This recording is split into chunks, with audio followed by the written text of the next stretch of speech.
Electricity part 2। तो चलिए शुरू करते हैं स्टूडेंट्स। वेलकम, मैं हूं अंकित साहू, आप देख रहे हैं नॉलेज प्रोटोकॉल।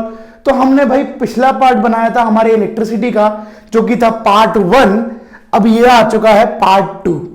तो आपने मेरे इलेक्ट्रिसिटी वीडियो को अच्छा रिस्पॉन्स दिया था, इसलिए मैं आया हूं इलेक्ट्रिसिटी पार्ट 2 में। चले, तो इलेक्ट्रिसिटी में हमने खत्म किया था रेजिस्टेंस के फैक्टर पे, कि किन किन फैक्टर्स पे रेजिस्टेंस जो है वो डिपेंड करता है। तो हमने देखा था रेजिस्टेंस जो है फर्स्टली लेंथ पे डिपेंड करता था, मतलब resistance is directly proportional to length. Resistance is directly proportional to length, मतलब अगर लेंथ बढ़ेगी तो उसके साथ साथ रेजिस्टेंस भी बढ़ेगा। चले, दूसरा है resistance is inversely proportional to area, मतलब अगर एरिया बढ़ेगा तो रेजिस्टेंस को ऑटोमेटिकली कम होना पड़ेगा। आप खुद सोचिए ना, जैसे फॉर एग्जांपल एक कमरा है, उस कमरे में बोलूं है कि टाइम बॉम्ब रखा है, और अगर मैं डोर को बड़ा कर दूं तो वहां पर क्या होगा, वहां पर जो भगदड़ है वो कम मचेगी, मतलब लोग जो है वो इजीली बाहर निकल पाएंगे क्योंकि दरवाजे का जो साइज है वो बड़ा है। तो आप खुद सोचिए ना, एरिया अगर बड़ा हो जाएगा, क्रॉस सेक्शन एरिया, तो हमारा रेजिस्टेंस जो है वो डिक्रीज हो जाएगा। अगर आपको जानना है क्रॉस सेक्शन एरिया क्या होता है, तो हमारा पिछला वीडियो बन चुका है इलेक्ट्रिसिटी पार्ट 1, ये 2 है। चल, तो स्टूडेंट्स ये है इक्वेशन 1, ये है इक्वेशन 2। अगर हम लोग इक्वेशन 1 और इक्वेशन 2 को कंबाइन करेंगे तो क्या आएगा, बाय 1 एंड 2, बाय 1 एंड 2। तो यहां पर आएगा R is directly proportional to L by A। चले, अब स्टूडेंट्स हमारे बड़े बुजुर्ग कह गए हैं कि ये साइन जो है वो हमसे सॉल्व ना हो पाएगा, तो हमें क्या करना पड़ेगा, इसके लिए इक्वल टू साइन लगाना पड़ेगा। तो यहां पर क्या होगा, R इज इक्वल्स टू, अच्छा इक्वल टू साइन लगाया है सर, तो कुछ ना कुछ तो गड़बड़ी होगी इसमें। तो हाँ, यहां पर हमें एक कांस्टेंट को इंट्रोड्यूस करना पड़ेगा। तो यहां पर वो जो कांस्टेंट है वो है रो। अच्छा, ये रो क्या है, तो रो इज दी रेजिस्टिविटी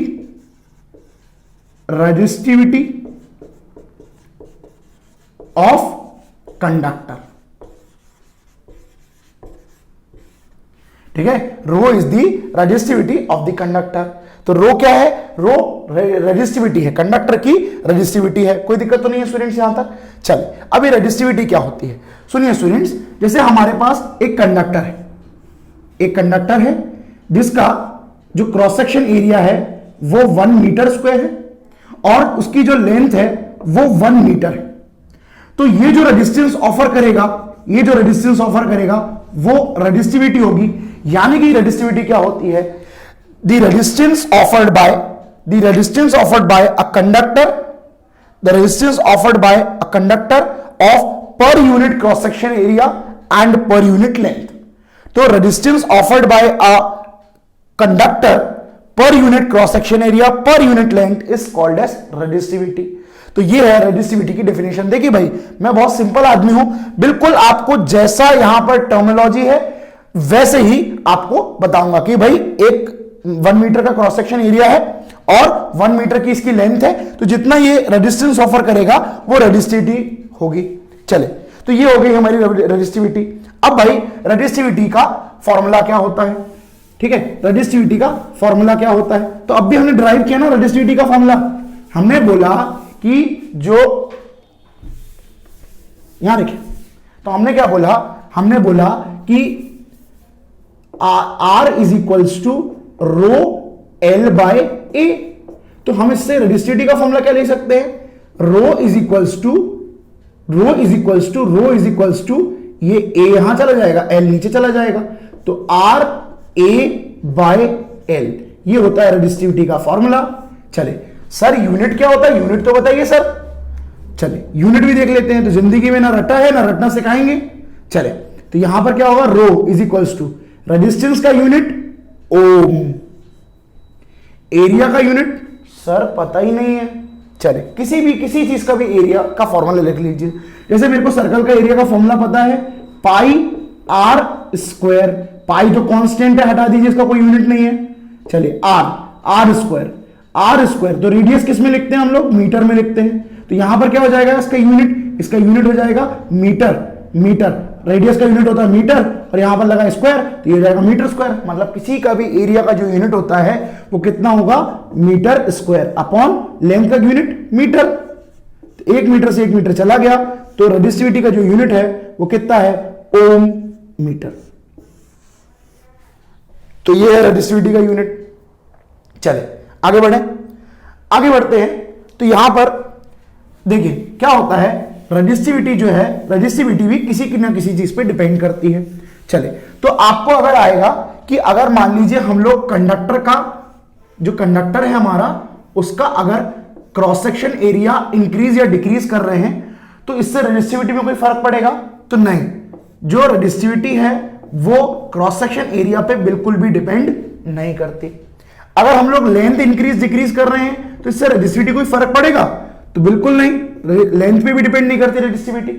तो रेजिस्टिविटी डिपेंड किस पे करती है, तो रेजिस्टिविटी डिपेंड करती है, यहां देखिए रेजिस्टिविटी डिपेंड करती है, यहां पर रेजिस्टिविटी डिपेंड्स अपॉन टेम्परेचर। अगर टेम्परेचर बढ़ेगा तो रेजिस्टिविटी भी अपने आप बढ़ जाएगी। दूसरी चीज, रेजिस्टिविटी डिपेंड करती है material of conductor, material of conductor, मतलब कंडक्टर किस मटेरियल का बना हुआ है उस पर भी रेजिस्टिविटी डिपेंड करती है। तो ये थी रेजिस्टिविटी की डिपेंडेंसी, ये थी रेजिस्टिविटी की डिपेंडेंसी। अब एक चीज और बताता हूं बेटा, सुनिए कि जो रेजिस्टिविटी है, सुनिए रेजिस्टिविटी जो है वो सबसे कम किसके लिए होती है, मेटल्स के लिए। मेटल की जो रेजिस्टिविटी है वो बहुत कम होती है, क्योंकि मेटल जो है अच्छे कंडक्टर होते हैं, तो इनकी रेजिस्टिविटी ऑब्वियसली कम हो जाएगी, सबसे कम होती है। उससे ज्यादा होती है सेमीकंडक्टर्स की, उससे ज्यादा होती है सेमी कंडक्टर की, और सबसे ज्यादा रेजिस्टिविटी होती है हमारे इंसुलेटर की, इसलिए वो फ्लो ही नहीं होने देते करंट को। ठीक है, इसलिए वो फ्लो ही नहीं होने देते करंट को, इसलिए उनकी सबसे ज्यादा रेजिस्टिविटी है। रेजिस्टिविटी ज्यादा है इसलिए वो फ्लो नहीं होने देते कंडक्टर को, यानी करंट को, सॉरी करंट को फ्लो नहीं होने देते। ठीक है, तो ये हो गई हमारी रेजिस्टिविटी। चले अब एक चीज और बता देता हूं, जो हमारे अलॉयज रहते हैं, जो अलॉयज रहते हैं, अलॉयज जो हमारे अलॉयज रहते हैं, ये अलॉयज क्या होते हैं सर, तो बेटा मेटल के साथ किसी नॉन मेटल का मिक्सचर या किसी मेटल और मेटल का मिक्सचर क्या कहलाता है, अलॉय। जैसे कि स्टील, टाटा स्टील सुना ही होगा, जैसे स्टील जो रहता है वो आयरन और कार्बन का मिक्सचर होता है। ठीक है, जैसे कि ब्रास जो होता है वो ब्रास जो होता है वो कॉपर और जिंक का मिक्सचर होता है। ठीक है, तो यहां पर क्या है, ये अलॉयज है। अलॉय जो रहते हैं उनकी रेजिस्टिविटी प्योर मेटल से ज्यादा होती है, मतलब अलॉय का जो रेजिस्टेंस होता है वो कुछ ज्यादा ही होता है। चलिए यहां रखिए, ठीक है, इसको आगे करते हैं। अब आते हैं, बात आती है, देखिए भाई सर क्या बोलते हैं, करंट है, तो ये ना किसी तो स्टूडेंट्स पाथ में फ्लो होगा ना भाई, करंट तो फ्लो होता है ना, तो करंट किसी ना किसी पाथ में तो फ्लो होगा। तो सुनिए स्टूडेंट्स, क्या होता है, करंट जिस पाथ में फ्लो होता है उसको हम क्या बोलते हैं, सर्किट्स। उसको हम क्या बोलते हैं स्टूडेंट्स, सर्किट बोलते हैं। करंट जिस पाथ में फ्लो होता है उसको हम क्या बोलते हैं, सर्किट। तो अगला टॉपिक है हमारा सर्किट। सर्किट क्या होता है students, a close path in which current flows, मतलब एक क्लोज पाथ है जिसमें करंट फ्लो होता है। जैसे कि फॉर एग्जांपल मैं यहां पर बना के दिखाता हूं, चले, तो यहां पर एक बल्ब है, ये बल्ब का सिंबल होता है, ठीक है, और यहां पर ये एक सर्किट है, ये मैंने लगा दिया यहां पर एक स्विच, और ये है हमारी सेल है। ये अगर बहुत सारे लगा देते हैं यहां पर तो ये हो जाती है बैटरी, ये बैटरी। चले, बड़ा वाला जो रहता है पॉजिटिव होता है, छोटा वाला नेगेटिव होता है। तो करंट कहां से कहां फ्लो करता है, पॉजिटिव टू नेगेटिव। इलेक्ट्रॉन कहां से कहां फ्लो करते हैं, नेगेटिव टू पॉजिटिव। चलिए, ये क्लोज पाथ है। अब स्टूडेंट्स ये कैसा है सर्किट है, ये एक क्लोज सर्किट है, this is a close circuit. ठीक है, अब मैं यहां पर अगर इसको ब्रेक कर देता हूं, यानी स्विच ओपन हो जाएगा। अब क्या है स्टूडेंट्स, ये एक ओपन सर्किट है। तो बताइए ओपन सर्किट में करंट फ्लो होगा कि क्लोज में, कमेंट सेक्शन में बताइए। मैं बता देता हूं, एक्चुअली क्या होता है स्टूडेंट्स, हमारी धारणा ये होती है कि ओपन मतलब चालू, नहीं, यहां पर ओपन मतलब होता है ब्रेक सर्किट, और क्लोज मतलब क्या होता है, यहां पर क्लोज मतलब होता है कंप्लीट सर्किट, मतलब पूरा बना हुआ है वो। ठीक है। तो यहां पर क्लोज सर्किट में ऑब्वियसली करंट फ्लो होगा और ओपन सर्किट में करंट फ्लो नहीं होगा। तो ये हो गया हमारा सर्किट। चल अब आता है, सुनिए स्टूडेंट्स, अगला टॉपिक है हमारा, अगला टॉपिक है यहां पर combinations of resistance, combination of resistance, combinations of, चलिए combinations of resistance, combination of resistance. हमें पता है ये रेजिस्टेंस का सिंबल होता है जो कि फिक्स्ड होता है। हाँ, रेजिस्टेंस की वैल्यू हमेशा फिक्स्ड होती है अगर कंडक्टर सेम है तो, टेम्परेचर सेम है तो, लेंथ सेम है तो, एरिया सेम है तो, ठीक है। और ये होती है रियोस्टेट की वैल्यू, ये है रियोस्टेट का सिंबल, या आप ऐसा भी कर सकते हैं इसको। तो यहां पर ये वेरिएबल रेजिस्टेंस होता है। रियोस्टेट क्या होता है आपको पूछा जाए तो रियोस्टेट क्या होता है, रियोस्टेट एक वेरिएबल रेजिस्टेंस होता है।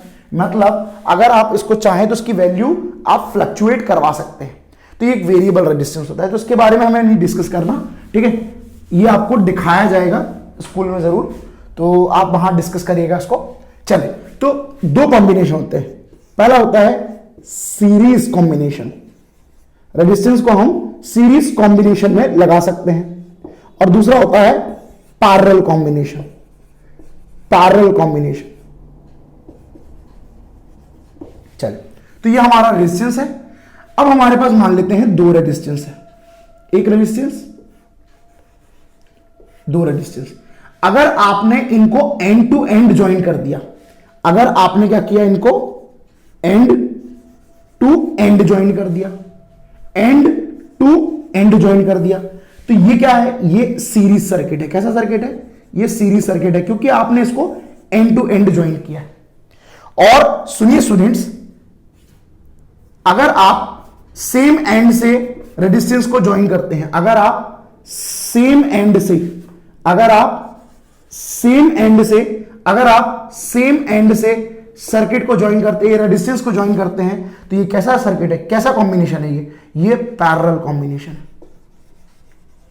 This is a parallel combination, क्योंकि आपने क्या किया है, आपने यहां पर इसको मैं बोल सकता हूं कि एंड टू एंड नहीं ज्वाइन किया, यहां पर आपने सेम एंड इसको ज्वाइन किया, यानी इसका ये वाला एंड इसकी तरफ, इसका ये वाला एंड इसकी तरफ, मैंने सेम एंड से ज्वाइन किया, आपने एंड टू एंड ज्वाइन नहीं किया, तो ये पैरेलल रेजिस्टेंस है। This is a parallel resistance. अब स्टूडेंट्स क्या होता है, इसके बाद आता है एक topic resultant resistance. Resultant, resultant, resultant मतलब परिणाम। आप जानते होंगे रिजल्टेंट, रिजल्ट हमेशा स्कूल में खराब आता है। चलिए आने के, तो एक्चुअली क्या होता है कि रिजल्टेंट रेजिस्टेंस क्या होता है, तो यहां पर तीन रेजिस्टेंस है, तीन रेजिस्टेंस है। जैसे कि आजकल क्या हो रहा है रेलवे में क्या हो रहा है कि भाई सरकारी जॉब है, सरकारी जॉब में क्या होता है, जितने में 3 लोग काम कर रहे हैं उतने में 4 का काम चल जाएगा प्राइवेट में। तो आजकल क्या है, गवर्नमेंट सारी चीजों को प्राइवेटाइज कर रही है, ठीक है, उससे गवर्नमेंट का पैसा भी बच रहा है। तो स्टूडेंट्स यहां देखें तो क्या होता है भाई कि ये 3 है। अब ये 3 है तो हम क्या करें, हम इन तीनों को हटाएं और उसकी जगह सिर्फ एक ही लगाएं। हम इन तीनों को हटाएं और उसकी जगह सिर्फ एक ही को लगाएं ना। हम ये 3 को क्यों लगाएं? अरे आजकल आता है ना वो आयुष्मान खुराना का ऐड कि भाई साबुन का आयुर्वेदिक भी होना जरूरी है, अच्छी खुशबू भी आना जरूरी है, अच्छा ये भी होना जरूरी है, तो तीनों साबुन के गुण एक में मिल जाएंगे, वो पता नहीं कौन सा साबुन है, ठीक है। तो बस वही है ना कि हमें इन तीनों के गुण एक ही में लाने हैं, मतलब हमें इन तीनों को हटा के इसकी जगह सिर्फ एक रेजिस्टेंस लगाना है, पर उसकी जो काम होना चाहिए वो इन तीनों के बराबर होना चाहिए। तो वही चीज होता है, या इन दोनों के बराबर होना चाहिए, तो वही होता है रिजल्टेंट रेजिस्टेंस, वही होता है रिजल्टेंट रेजिस्टेंस। तो सीरीज के लिए ये फॉर्मूला होता है, सीरीज के लिए फॉर्मूला होता है resultant resistance is equals to R1 plus R2 plus R3 dash dash dash. मतलब अगर 2 रेजिस्टेंस होंगे तो R1 प्लस R2, अगर 3 रेजिस्टेंस होंगे तो R1 plus R2 plus R3, 4 resistance होंगे R1 plus R2 plus R3 plus R4, ठीक है। तो यहां पर आपको जितने रेजिस्टेंस होंगे, अगर 5 का है तो आप मेरे को कमेंट सेक्शन में बताइएगा क्या होगा, 5 का।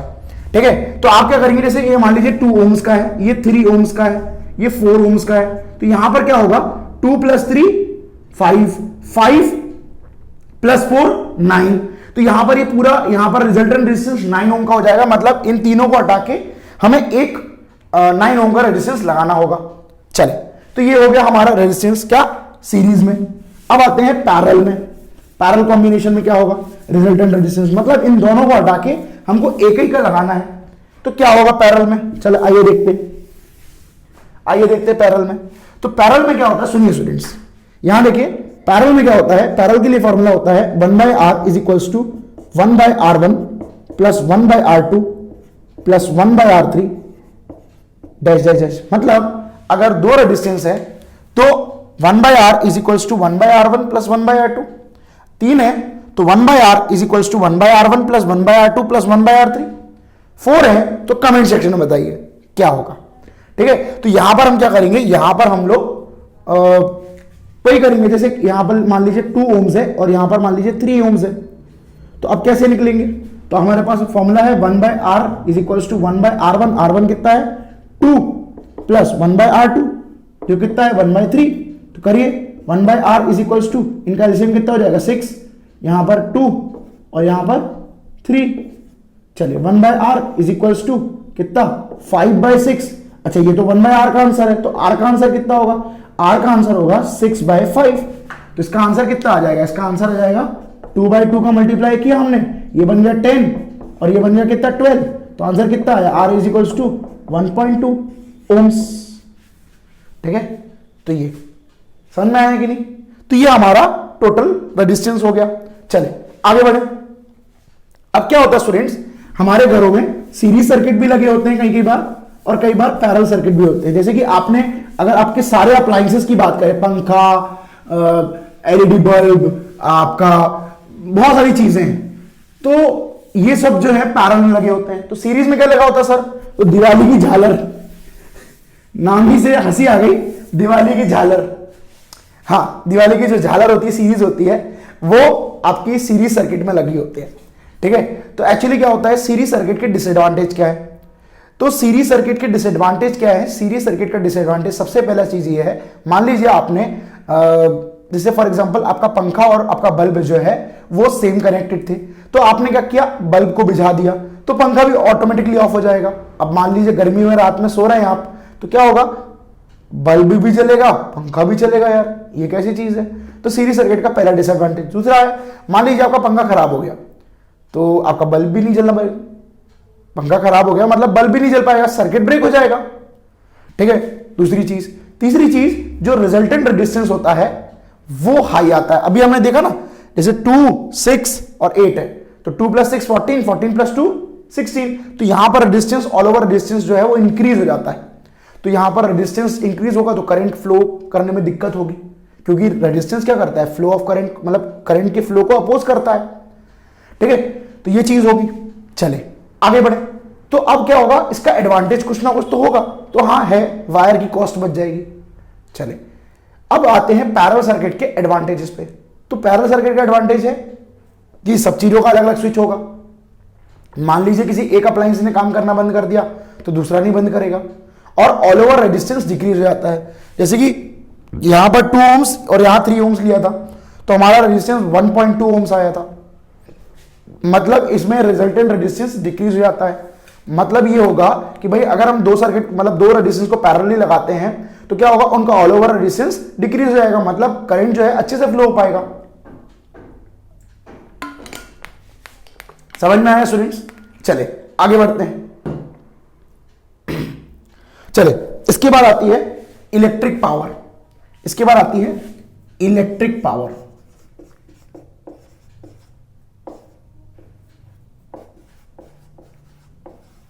Denoted by P। चले, तो इलेक्ट्रिकल पावर क्या होती है, तो हमने नॉर्मल पावर सुना है, पावर होती है वर्क डन अपॉन टाइम, यानी कि rate of work done. Rate of doing work is equals to, यानी rate of doing work is called as power. मतलब पावर क्या होती है, रेट ऑफ डूइंग वर्क। तो यहां पर क्या होगा, इलेक्ट्रिकल पावर क्या होगा, तो rate of doing electrical work is equals to electrical power. मतलब आप क्या कर रहे हैं, आप किस दर से इलेक्ट्रिसिटी में वर्क डन कर रहे हैं, तो ये सब क्या होगा, इलेक्ट्रिकल पावर। तो पावर का यूनिट क्या भाई, पावर का फॉर्मूला तो वही हो जाएगा W/T, यही फॉर्मूला होगा, यही फॉर्मूला होगा। तो भाई पावर का यूनिट क्या होगा, देख लेते हैं यूनिट क्या होगा, यूनिट तो यूनिट होगा इसका W। W कितना होता है, वर्क डन जूल्स, टाइम कितना होता है सेकेंड, इसका क्या हो जाएगा यूनिट जूल्स पर सेकेंड। पर ये मैंने नहीं, ये जेम्स वॉट ने डिस्कवर किया था, तो ये हो जाएगा वॉट। इसका यूनिट क्या होता है, ऐसा यूनिट वॉट होता है। चले अब भाई ये फॉर्मूला जो है वो हमारी इलेक्ट्रिसिटी के हिसाब से फिट नहीं बैठ रहा है, तो हम इसमें कुछ चेंजेस लाते हैं इलेक्ट्रिसिटी के हिसाब से। तो याद करिए पिछला वीडियो कि वर्क डन जो होता था, या हम बोल सकते थे पोटेंशियल डिफरेंस जो होता था, वो क्या होता था, वो क्या होता था W/Q। तो W क्या हो जाएगा, V इंटू क्यू। चले तो power is equals to W की जगह क्या लिख सकते हैं हम लोग, V into Q upon T. और Q/T क्या होता था, पिछला वीडियो याद करिए, तो power is equals to V into Q/T क्या होता है, Q/T ये होता है I, ठीक है। तो ये हो गया I, तो पावर का फॉर्मूला क्या हो गया, V इंटू I। या और भी आप लिख सकते हैं, power is equals to V into I को क्या लिख सकते हैं, V को क्या लिख सकते हैं IR, ठीक है। तो power is equals to V की जगह क्या लिख देंगे आप लोग, I into R into I। तो ये क्या हो गया, P is equals to I² R। तो power is equals to I² R हो जाएगा। तो ऐसे आप बहुत सारे फॉर्मूले बना सकते हैं यहां पर इंटरप्रेट करके। चल यहां पर मैंने 2 बना दिए। अब आता है, ये हो गया हमारा पावर। अब क्या होता है, आपने सुना होगा कि मेरे घर में 40 वॉट्स का बल्ब लगा है, मेरे घर में 9 वॉट्स की एलईडी लगी है। तो ये वॉट क्या होती है, तो ये भी चीज पावर है, मतलब आपके अप्लायंस का पावर कंजप्शन। तो स्टूडेंट्स क्या होता है कि हम लोग एनर्जी यूज करते हैं, और कौन सी एनर्जी यूज करते हैं, इलेक्ट्रिकल एनर्जी यूज करते हैं। वो भी कैसे यूज करते हैं, कमर्शियली यूज करते हैं। कमर्शियली मतलब बेचते हैं, कंपनी बेचती है और हम खरीदते हैं। तो यानी उसका भी कुछ यूनिट होना चाहिए मापने का, मतलब मेजर करने का कुछ यूनिट तो होना चाहिए उसमें। तो आइए वो भी देख लेते हैं। तो अगला चीज है हमारा commercial unit of energy. Commercial unit of energy कि भाई जो बिजली कंपनी रहती है वो कैसे बिजली को मापती है हमारे घर में। आपने सुना होगा कि भैया 1 यूनिट नहीं 100 यूनिट से अगर ज्यादा हुआ आपका बिल तो इतना आएगा, 200 से ज्यादा हुआ तो इतना आएगा। ये यूनिट क्या है, तो एक्चुअली स्टूडेंट्स ये यूनिट क्या है, तो ये यूनिट है, सुनिए, commercial unit of energy. Commercial unit of energy मतलब एनर्जी की commercial unit, commercial unit of energy. चले तो ये होती है कमर्शियल यूनिट ऑफ एनर्जी होती है kilowatt hour. Kilowatt hour जो होती है वो होती है कमर्शियल यूनिट ऑफ एनर्जी, मतलब एनर्जी की कमर्शियल यूनिट, बेचने वाली यूनिट, ठीक है। तो अब सुनिए, किलो वॉट आवर मतलब सुनिए, पावर का फॉर्मूला होता है वर्क डन अपॉन टाइम। तो वर्क डन को हम एनर्जी बोल सकते हैं क्योंकि capacity to do work is equals to energy. तो power is equals to energy upon time. तो एनर्जी का फॉर्मूला क्या हो गया, पावर इंटू टाइम। मतलब आप सिंपली क्या करिए, आपका जो घर का अप्लायंस है उसका कितना पावर है, कितनी देर वो जलता है, दोनों को इंटू कर दीजिए, आपका क्या आ जाएगा, पावर एनर्जी आ जाएगी। पर एक शर्त है, ये बोलते हैं बिजली वाले बोलते हैं कि पावर जो होना चाहिए वो किलोवाट में होना चाहिए और टाइम कितना होना चाहिए, आवर में होना चाहिए। तो आपका क्या है, आपका किलोवाट आवर में निकल आएगा। जैसे कि फॉर एग्जांपल मेरी जो इमल्शन रॉड है, मेरे घर में इमल्शन रॉड, पानी जो है वो इमल्शन रॉड से गर्म होता है, तो वो है 1000 वॉट्स की, 1000 वॉट्स की है, मतलब उसका पावर कंजप्शन क्या है, 1000 वॉट्स है। और हम लोग क्या है, हम लोग 6 मेंबर है, 6 मेंबर है, तो सबके में 10 मतलब 10 नहीं बोल सकते हैं, 5 मिनट जो है वो रॉड जलती है। तो अगर हम लोग 6 लोग हैं और 6 में अगर 5 मिनट जलती है, मतलब मेरी रॉड जो है वो कितना जलती है, 30 मिनट जलती है। चलिए अब मैं इसका एनर्जी कंजप्शन निकालता हूं। तो एनर्जी के फॉर्मूले में क्या बोलता है, पावर इंटू टाइम। पर पावर जो है वो किलोवाट में होना चाहिए और टाइम जो है वो आवर में होना चाहिए। तो यहां पर क्या है, पावर जो है वो किलोवाट में है क्या, नहीं है। तो वॉट से किलोवाट में जाने के लिए आपको क्या करना पड़ेगा, 1000 का डिवाइड करना पड़ेगा, ठीक है। और टाइम जो है वो क्या आवर में है, नहीं मिनट्स में है। तो आपको क्या करना पड़ेगा, सेकंड से आवर जाने के सॉरी मिनट से आवर जाने के लिए क्या करना पड़ेगा, मिनट से आवर जाने के लिए क्या करना पड़ेगा, 60 का डिवाइड करना पड़ेगा। तो करिए, इसको डिवाइड करेंगे तो कितना आ जाएगा 1 किलोवाट, इसको डिवाइड करेंगे तो 1/2 आवर्स।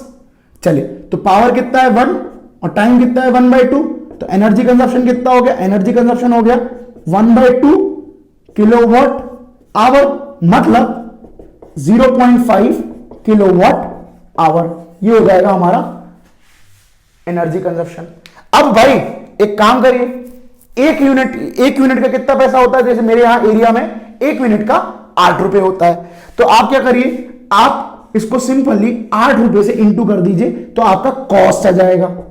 तो कॉस्ट कितना आ रहा है 0.5 को इंटू करिए 8 से तो 4 रुपए, मतलब एक दिन में मेरी जो रॉड है वो 4 रुपए खाती है। महीने भर में कितना खाती है, कमेंट सेक्शन में बताइएगा।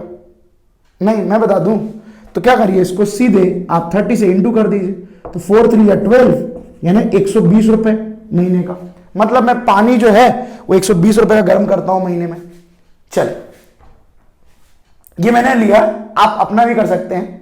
चले, तो ये है कमर्शियल यूनिट ऑफ एनर्जी, ये है कमर्शियल यूनिट ऑफ एनर्जी।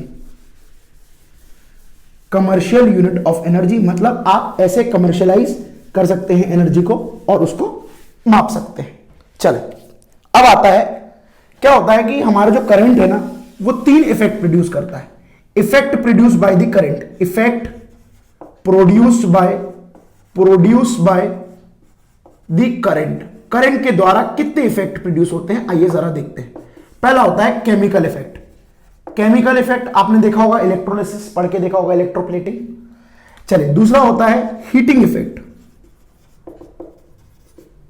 तीसरा होता है मैग्नेटिक इफेक्ट। तो हीटिंग इफेक्ट इस चैप्टर में पढ़ेंगे हम लोग, ये हमने 8th क्लास में पढ़ चुका है, जो भी थोड़ा बहुत पढ़ा है।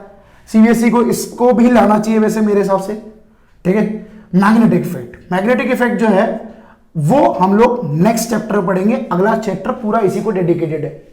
चल, तो उसकी वीडियो जल्दी आएगी। तो स्टूडेंट्स यहां देखें, तो हीटिंग इफेक्ट ऑफ करंट कैसे प्रोड्यूस होता है। तो एक्चुअली क्या होता है, जब एक कंडक्टर है, उस कंडक्टर में से करंट फ्लो होता है, तो ये कंडक्टर क्या करता है, उस करंट को अपोज करता है। नहीं भैया तुम यहां से नहीं जाओगे, तो करंट को गुस्सा आता है, और गुस्सा आएगा तो ये क्या करता है, कंडक्टर को हीट कर देता है। तो ये क्या करता है, heating effect of the current. जैसे फॉर एग्जांपल आपकी मम्मा है, तो भाई आप कोई काम करना चाहते हैं और मम्मा बार बार आपको क्या लगा रही है, रोक टोक लगा रही है, तो आपको भी गुस्सा आएगा ना, वैसे करंट को भी गुस्सा आ जाता है, तुम क्यों रोक रहे हो मेरे को। तो स्टूडेंट्स यही जो है वो heating effect of the current है, मतलब जो करंट है वो हीट प्रोड्यूस करता है, ठीक है। तो आए टॉपिक है हमारा heating effect of the current. Heating effect, तो मैंने बता दिया आपको हीटिंग इफेक्ट कैसे प्रोड्यूस होता है। हीटिंग इफेक्ट चले, तो मैंने आपको बताया कि कैसे करंट प्रोड्यूस होता है। तो स्टूडेंट्स अब आती है कि भाई इसका फॉर्मूला क्या होता है। तो हमें पता है कि हीट क्या है, हीट एक एनर्जी है, और एनर्जी क्या होता है, हीट एक एनर्जी है, और एनर्जी क्या होता है, वर्क डन। हीट क्या है, एक एनर्जी है, और एनर्जी क्या होता है, वर्क डन होता है। तो वर्क डन का फॉर्मूला पढ़ा है ना हमने, V इंटू क्यू। एक्चुअली हमने V का फॉर्मूला पढ़ा था W/Q, ठीक है। पर आप क्या कर सकते हैं, इस Q को यहां पलटा दीजिए, तो वर्क डन का फॉर्मूला क्या हो गया, V इंटू क्यू। चल, अब क्या करेंगे हम लोग, अब ये वर्क डन क्या होता है, वर्क डन एनर्जी हो सकता है, एनर्जी क्या होता है, हीट एनर्जी, यानी H क्या है यहां पर, हीट एनर्जी। हीटिंग इफेक्ट को मतलब हीट को हम H से डिनोट करेंगे। चलिए यहां देखिए, अब V क्या होता है, सुनिए, V क्या होता है, V क्या होता है IR, V क्या होता है IR, ठीक है। तो आप क्या करिए, V की जगह IR लिख दीजिए। और Q क्या होता है, Q क्या होता है, Q is equals to I into T. भाई हमने पढ़ा था I is equals to Q by T, तो क्यू टी को इधर कर दीजिए, क्यू की जगह क्या लिख दीजिए आप आई इंटू टी। तो आई क्या होता है, क्यू क्या होता है, आई इंटू टी। चलिए तो यहां पर H is equals to I into I square R T. तो यहां पर क्या हो गया, ये हो गया heating effect of the current. ठीक है, ये हो गया हीटिंग इफेक्ट ऑफ करंट, मतलब जो हीट है, ठीक है, वो किसकी डायरेक्टली प्रोपोर्शनल होती है, आई के स्क्वायर। मतलब आप अगर दुगना करेंगे करंट को तो हीटिंग 4 गुना हो जाएगी। हीट जो रहती है वो डायरेक्टली प्रोपोर्शनल होती है रेजिस्टेंस पे, मतलब जितना आप उसको रोकेंगे टोकेंगे, मतलब जितना अपोज करेंगे आप उतना ही ज्यादा हीट प्रोड्यूस करेगा। और तीसरी चीज होती है, हीट जो है डायरेक्टली प्रोपोर्शनल है टी के, मतलब जितना देर आप चीज में करंट फ्लो करवाएंगे उतना ही देर, मतलब उतनी ही तेजी से उतनी ज्यादा हीटिंग प्रोड्यूस होगी। ठीक है, अब इसका यूनिट क्या होता है, तो यूनिट क्या होगा, जूल, यही होता है। तो ये इसका यूनिट होता है। आई थिंक आपको चैप्टर समझ में आया। ये था हमारा पूरा चैप्टर इलेक्ट्रिसिटी। आई होप आपको अच्छा लगा। तो अगर अच्छा लगा तो लाइक करिएगा, शेयर करिएगा और सब्सक्राइब करिएगा मेरे चैनल को। लाल बटन दिख रहा है ना नीचे, वो नीचे से दिख रहा है लाल बटन, अगर वो लाल है तो उसको ग्रे कर दीजिए। अच्छा नहीं होता लाल, आपने देखा होगा लाल कलर अच्छा नहीं होता। लाल कलर हमेशा एक बुराई का संकेत होता है, मतलब एक खतरे का संकेत होता है। तो खतरे नहीं चाहिए अपन को, तो अपन क्या करेंगे, उसको ग्रे कर देंगे। ठीक है, तो आज के लिए इतना ही। जय हिंद, जय भारत। हम लोग मिलते हैं नेक्स्ट वीडियो में। अगर आपको कोई और वीडियो चाहिए तो आप मेरे को कमेंट सेक्शन में बताइएगा, या हमने ग्रुप खोल के रखा है उसमें बताइएगा। तो मिलते हैं अगली वीडियो में। जय हिंद, जय भारत।